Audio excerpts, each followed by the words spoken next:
Hey, namaste everyone, Ram here. I'm back for another video. As usual, please subscribe, hit the notification bell if you're new to the channel, and of course give a thumbs up and comment. Please comment. More than happy to answer any question you may have, and I'm here to serve. Today I'm going to have a special video. It's likely going to be a multi-part series. It's going to be on short-term solutions for stress relief.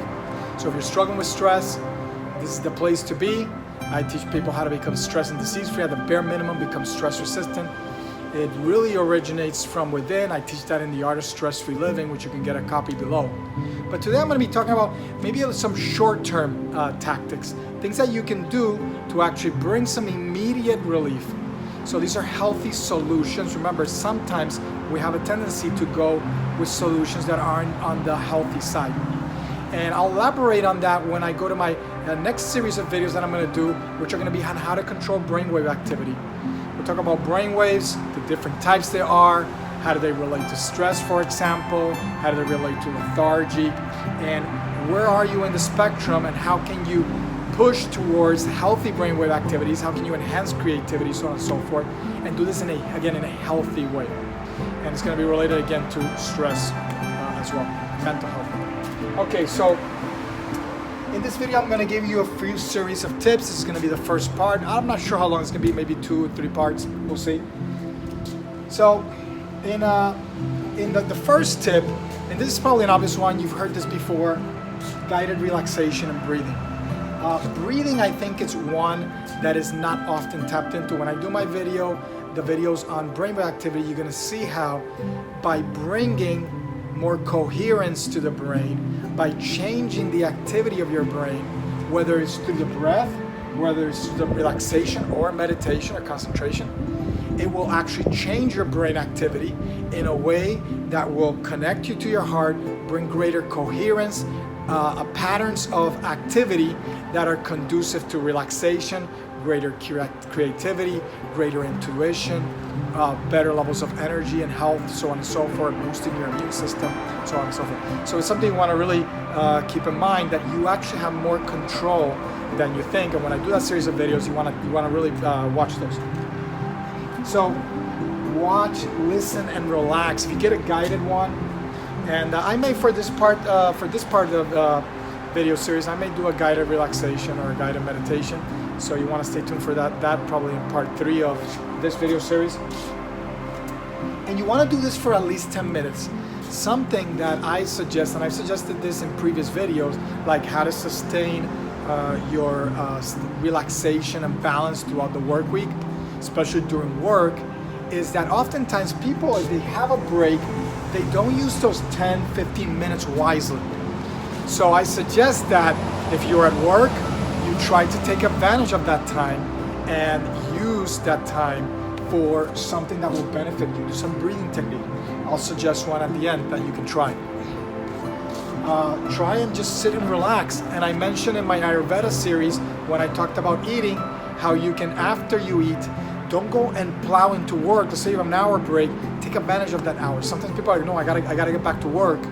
That's actually very counterproductive, and it actually inhibits your creativity, your energy, and your ability to sustain your productivity later into the day. So what you want instead is to take advantage of those little blocks of time and do self-care. This is what I teach in that great manual for stress-free life, which is the Art of Stress-Free Living. You can get a copy below. And there I teach techniques on how to do this. You have to become a master at integrating self-care practices into your daily living. So at least 10 minutes would be at best. And you can there's apps you could potentially use. You just sit there, close your eyes, kind of tune into it. Even I have one on the Apple Watch.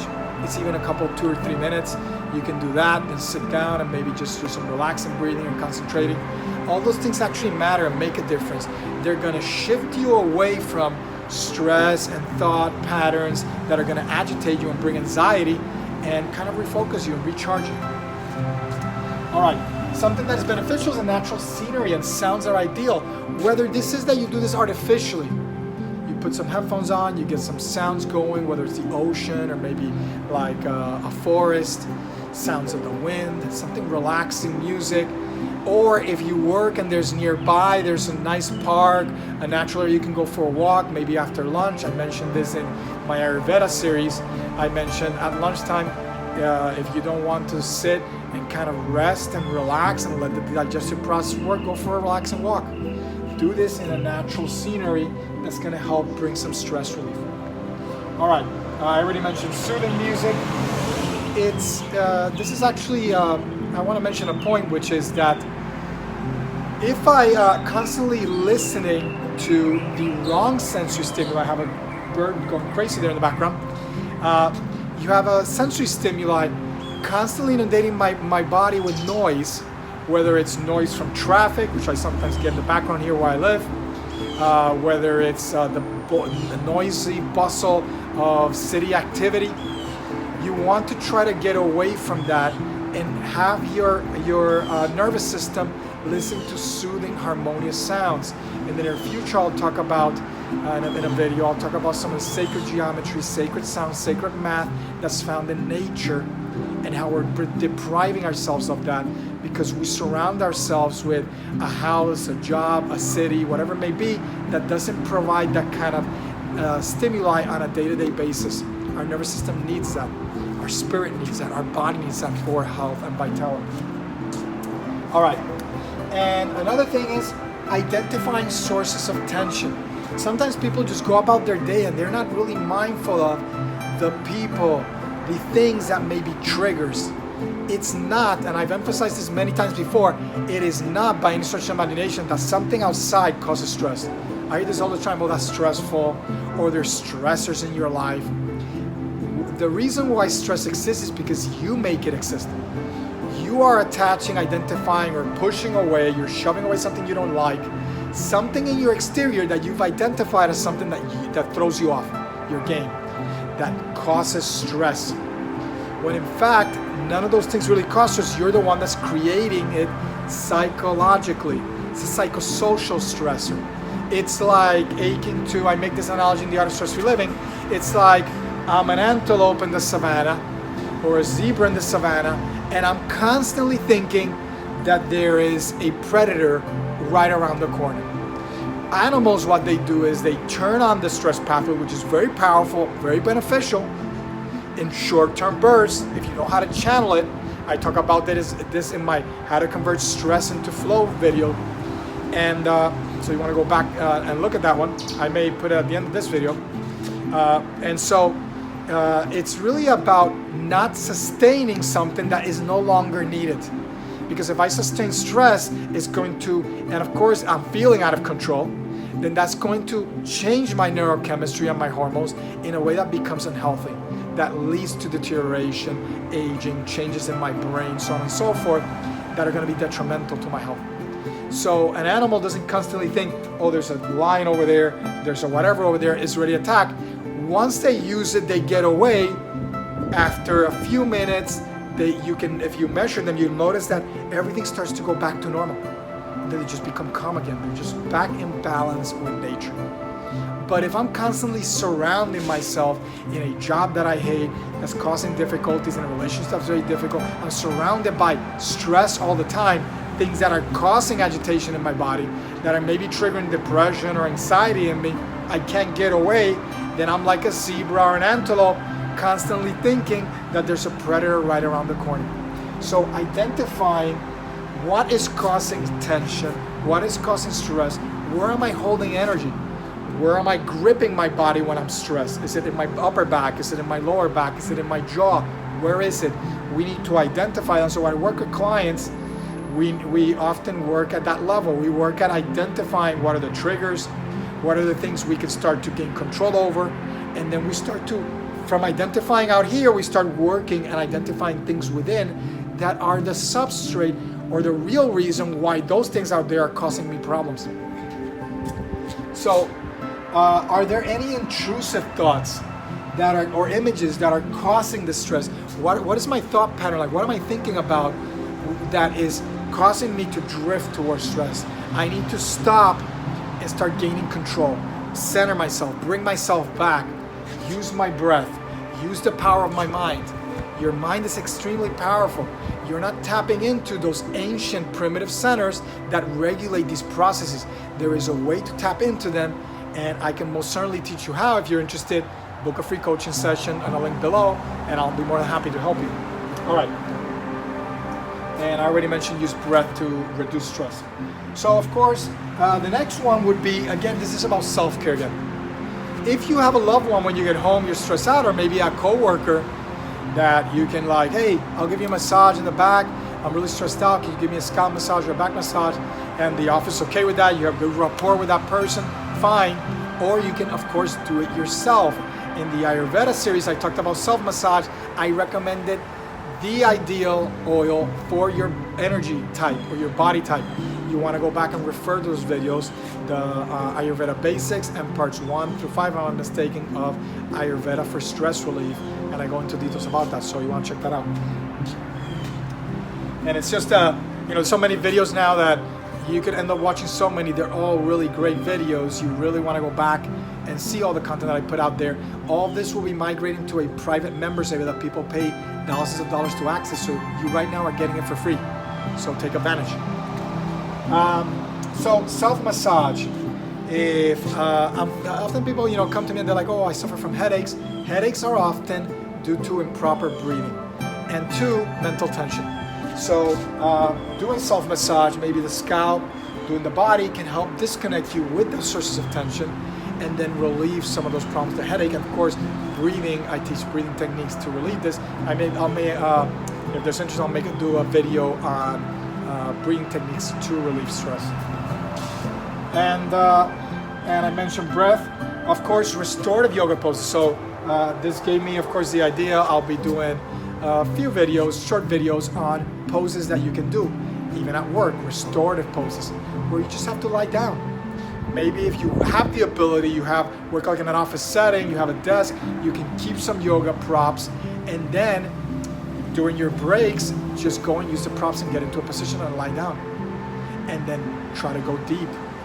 Try to go deep and use your breathing and concentrate and find the sources of tension, find those triggers, and then try to break free from them. And I work with clients when I put them in certain positions, then I work to try to relieve these intrusive, these thought patterns, these samskaras or psychic scars that are there that are causing the agitation and the confusion. All right, I also like yin yoga, or I teach a asana, a posture sequence. So, you go to a yoga studio, you do your asana, but that asana tends to be very exercise-based, very physical, very fast shifting between poses sometimes. So it's really not yoga per se, it's really an exercise form of yoga. And so what you really want is to use yoga, and I teach this in my mastery series on how to master meditation, that the earlier limbs, like the asana postures, should be used to prepare you for later limbs, like concentration and meditation. So doing postures where you hold them for longer, where you close your eyes and you concentrate, are extremely powerful and effective at calming your mind. So yoga is going to bring balance to the body, and it's going to calm the mind, which then helps to help you with the deeper practices, the more advanced practices. And of course, Ayurveda, which I talked about in my Ayurveda series, does a similar thing. It's going to bring health to the body and that kind of balance and stability for the mind, so that then they're both working in sync. Ayurveda and yoga work in sync. So you can do restorative poses, and I'll illustrate some in a future video. Maybe it'll be part of this, part 3, 4, something like that.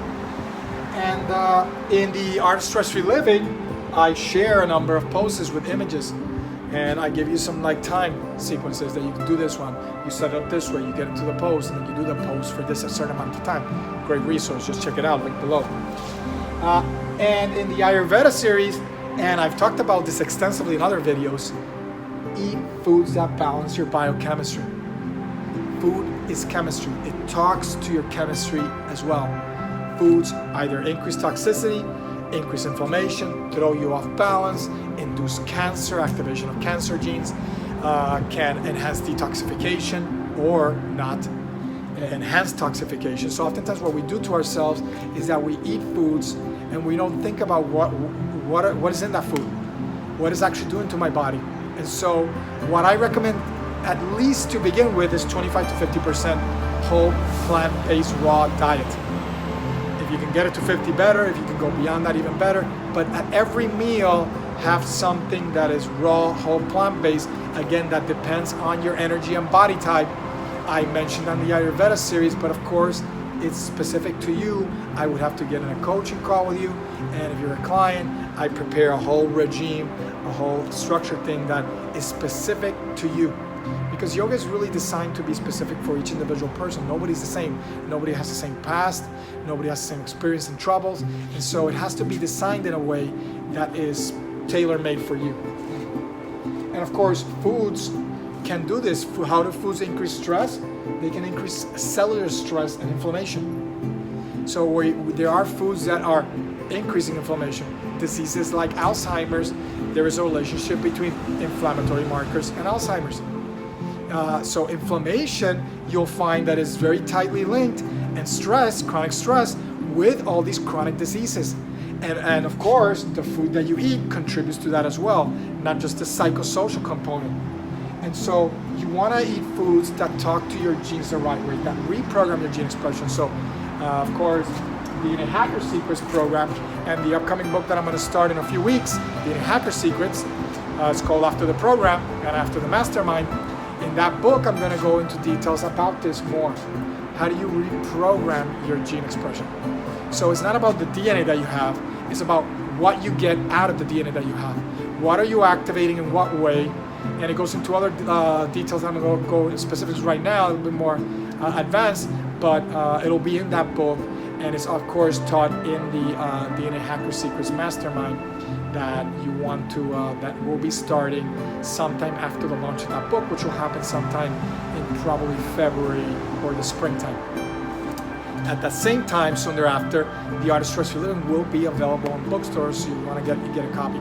I can, of course, send you a free signed copy, signed personally by me, if you comment below, or you go to my website, which the link is below, at Ramos Rooted Tree, or soon to be in a week or so, I'm going to have the artofstressfreeliving.com, where you can also connect with me there.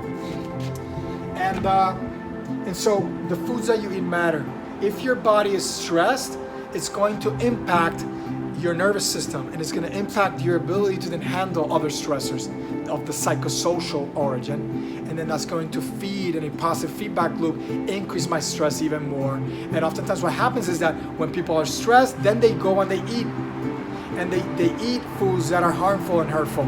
They're looking for the quick foods that they can put, that give them quick energy, but at the same time carry other costs. So be mindful of the food you eat. On Medium.com, I've done articles on anti-anxiety blends. I did a video on YouTube on anti-anxiety, and I taught a breathing technique to do this, and I'll share one at the end. Or I may just break this out if it's getting too long. I may do the breathing techniques in a separate video, a couple of breathing techniques. And aromatherapy is excellent. So natural aromas is what I recommend. So I recommend, there's an anti-anxiety blend that I recommend. So if you go to medium.com, the link is below. Find my anti-anxiety article where I talk about aromatherapy. I give an exact blend, how to prepare it, you put in a diffuser, and then you can have it nearby, and you do the breathing technique that I share in that video. So you want to check that out. Especially if you're struggling with stress and anxiety, it's a great technique to lower that. And so something that I suggest, that I've mentioned this before, is that reconnecting with nature is having more natural wood colors in the house, having natural scents in the house, having more live plants, so on and so forth. All these things really matter. And aromas that I recommend are more natural ones, like pine, cypress, cedarwood. You can get this anywhere. And all right, and I guess let's see. Lastly, we will do. I'll add this as a separate video. So I'm going to wrap it up now. We're getting out of 20-minute mark, so that's when the threshold of attention starts to wane. So in the next video, I'm going to do a short video where I'll talk about breathing a bit more, and then I will teach you a breathing technique that you can try at home or at work. Actually, 2 breathing techniques, okay? Well, I hope that served you well. I hope you're having a beautiful day wherever you may be. I send you lots of love. Take care. Namaste.